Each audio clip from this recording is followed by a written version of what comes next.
At one point, my father told me we're going to start doing business with a man from Egypt. He said, and this man, he's from Cairo, Egypt. I said, oh, this is good. He said, and he's a Muslim. And I just stopped like this. I said, what? A Muslim? No way. No way do I want anything to do with that. I told my dad, no way, I'm not going to do it. And he insisted. He said, I want you to meet this man. He's very nice. He said, I want you just to meet him. I said, all right. I'll do it for you. I'm going to do it my way. I'm going to go to church. And it's going to be on Sunday. When I come out of the church, I'm going to have my Bible under my arm. I'm going to have the salib. I used to carry a big cross. I'm going to have my cross with me. And I'm going to have my hat that says, Jesus is Lord. And I'm going to have my wife, born-again Christian, with me. And we are going to get this demon, devil, infidel, Muslim, and we're going to show him Jesus. And this is a true story, by the way. We went to church.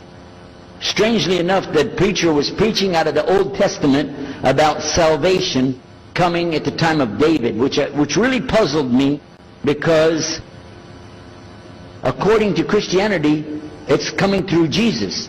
And it really, that opened the door for me, but that comes up later in the story. Now, when I get there to my father's store, I'm looking around, you know.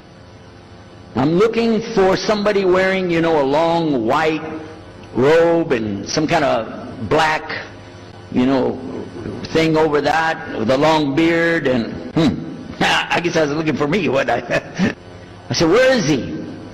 I'm ready. My father said, he's over here. I said, where? I said, here. This is a normal guy. He didn't have a beard. He didn't have any hair at all. How do you do? I told him my name. He introduced himself. His name is Muhammad. I said, how do you do? After the niceties of hello, how are you, how's everything, I said, do you believe in God? He said, yes. Oh yeah? Sure. He said, yeah. Abraham? Yeah. What about David and Suleiman? He said, yeah. So when I meet this man, I'm impressed that he's believing these things, but I thought maybe he's just saying it. So I even asked him, what about Jesus? Because I thought maybe they're kind of, first I thought Muslims were like Hindus. That was first. And then when he said he believed in some of the things of the Bible, I said, okay, maybe they're like Jews. So that's when I said, yes, but what about Jesus? Do you believe in Jesus? And he said, yes. I said, okay, wait a minute. This is going to be easy. I can convert this guy. And in fact, I took him immediately out to have tea together. We sit together, drink tea, talk a little while. And I started trying to preach to him right away. And he sat there. Okay. He's a graduate of Allah's heart. And he's like this. During Ramadan, some of his friends that he was staying with, they had to move their apartment around or something, and he was going to go stay in the masjid for itikaf in Ramadan. It's normal. We didn't understand. I thought he has nowhere to go, and I told my dad, this man has nowhere to go.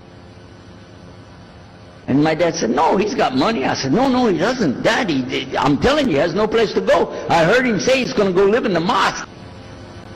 So I said, let me offer that he can stay at our place.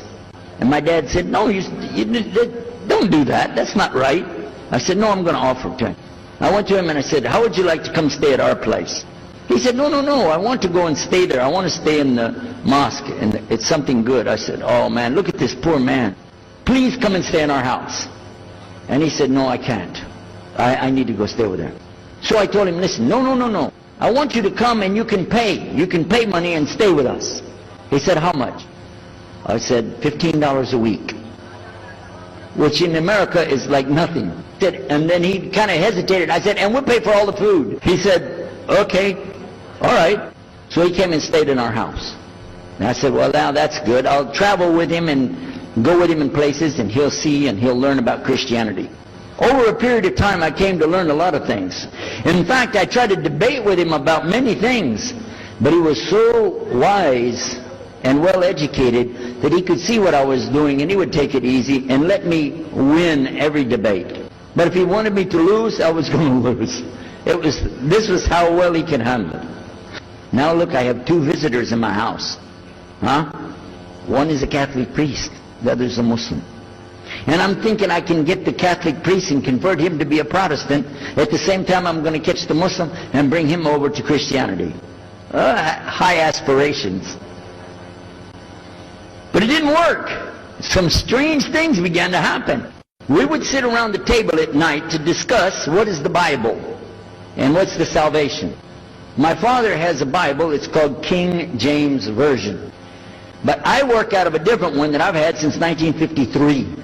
It's called the Revised Standard Version. So I began to preach out of mine, which doesn't match. And my father said, no, it's this way. I said, no, it's this way. Now my wife comes up with her Bible from Jimmy Swaggart. It's called the Good News for Modern Man. The Catholic priest, he's got another Bible. And I never even knew about this subject until then. And he's saying this, and I'm saying that. My father's saying something else. My wife's on something else. And all the time, Muhammad the Muslim is sitting over there like this. So we asked him. I guess it was me. I asked him. I said, well, how many versions of your book, your Koran, do you have? He said, the Quran has no versions. There's only one. It's original. It's in the Arabic language. ذَلِكَ الْكِتَابُ لَا رَيْبَ فِيهِ. This is the book that has no doubt. Hudal al-Muttaqin. It's guidance for those who have taqwa for Allah. So when he's telling us that the Quran is one, I'm going, huh? And it's in the original language. We still have it. You know what I was thinking? He's lying. I was sure he was lying because he could see the problem we were having, and he just sat back and made that up. But I don't know Arabic at that stage, so I don't know what to say. You know, maybe, I don't know. And he left it at that. He didn't try to preach. But it put a big doubt in my mind now about, we got all these books, he's got one, and la rayba fi, no doubt in it. So another time we had another discussion that came up. Now this time I went to the other preacher who had the cross. And I was asking him, I want to be able to explain the Trinity. He said, you know the Trinity. I said, yeah, I know.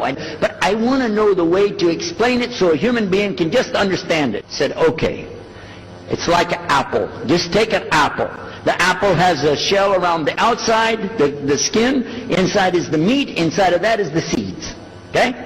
3 things, 1 apple. That's the way. I start going back. I'm going to tell this Muslim about the Trinity. But on the way, I remember his arguing with me, his way of debating with me. I said, no, he's going to tear me apart. As soon as I say seeds, he's going to say there's more than one. So it could be 7 or 8 or 9 or 10 gods all rolled into one. No. It's got to be special. It doesn't work like that. Let me go back and try again.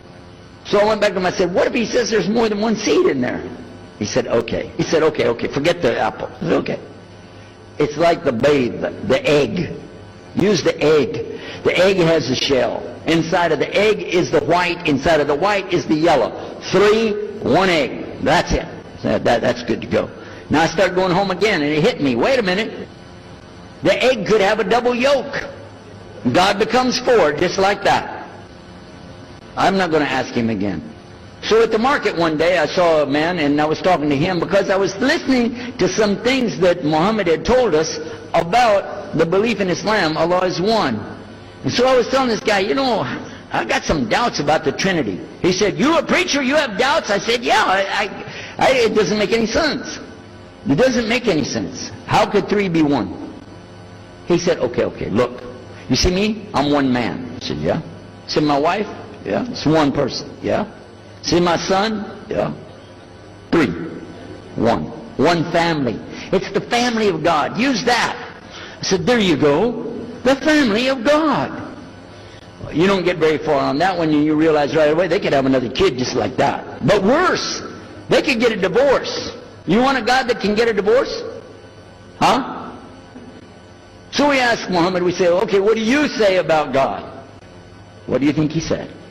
أعوذ بالله من الشيطان الرجيم بسم الله الرحمن الرحيم قل هو الله أحد الله الصمد لم يلد وَلَمْ يُلَدْ وَلَمْ يَكُنْ كُفُوًا أَحَدٌ.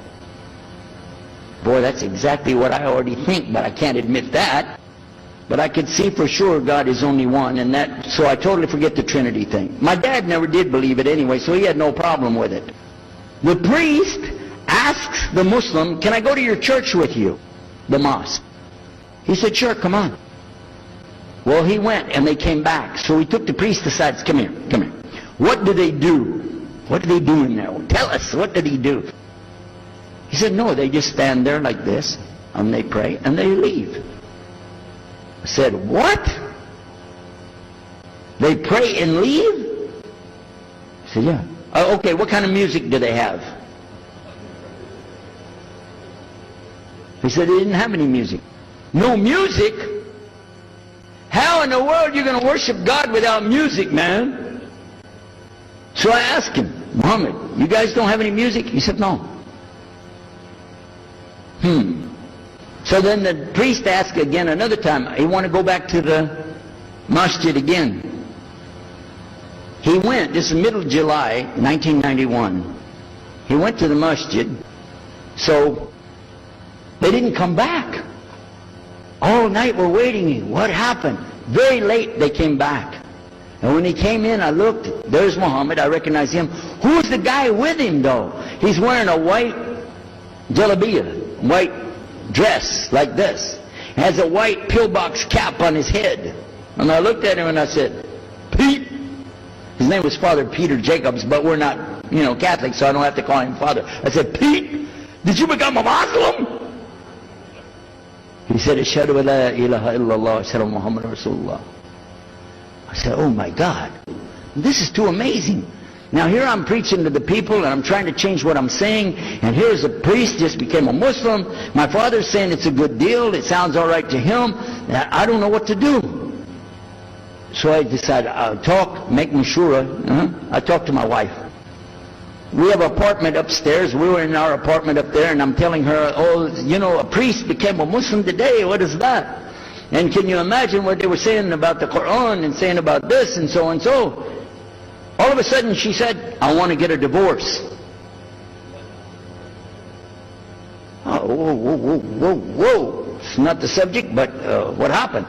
She said, no, all this talking about religion and talking about Islam, and so I can see. I said, oh, no. No problem here. No problem. I said, you thought no, I was just observing somebody else, and I'm not interested. Trust me. I don't want to be with those Muslims. Last thing I want to do is be with a Muslim. No way. Just put your mind at ease.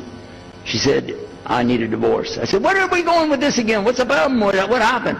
She said, a Muslim can't be married to a Christian. I said, what? No, wait a minute, hold on. I don't, look at me. I'm telling you, I swear, I don't want to be a Muslim. Okay? And even if I did, don't you remember what he said?